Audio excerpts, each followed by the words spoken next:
pousse un peu les chaises parce qu'elle le mérite. EMI Nive, on dit EMI parce qu'elle a été commandée par les studios EMI selon leurs spécifications, donc qui correspondait finalement à l'habitude qu'avaient les ingénieurs à Abbey Road de travailler, que ça soit la partie centrale, les modules, vraiment c'est une demande, voilà. Ça inclut quelques pièces spécifiques à EMI, dont les compresseurs et les TG 1, 2, 4, 1, 3, c'est un peu bizarre comme référence, c'est pas moi qui l'ai inventé. Et l'autre chose qui est très spécifique à EMI, c'est la vumétrie.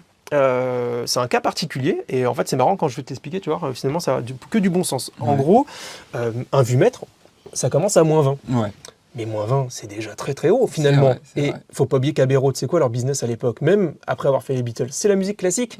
Et finalement, dans une partie qui commence très piano ou tout ça, et ben finalement, tu es content d'avoir de la vumétrie qui commence à -60 et qui vient prendre le relais. Donc -50 jusqu'à -40. Ça permettait de voir la modulation en bas. Alors ça permettait aussi de voir, j'imagine, les coups dans le bas, tu vois, les coups dans ce qu'on a quand on a des micros très ouverts ou quand tu as quelqu'un qui marche, ça fait des boum comme ça. Bon, ça te permettait peut-être aussi de nettoyer le truc, mais je pense aussi que ça leur permettait de pouvoir lire la musique, la modulation en dessous des -20.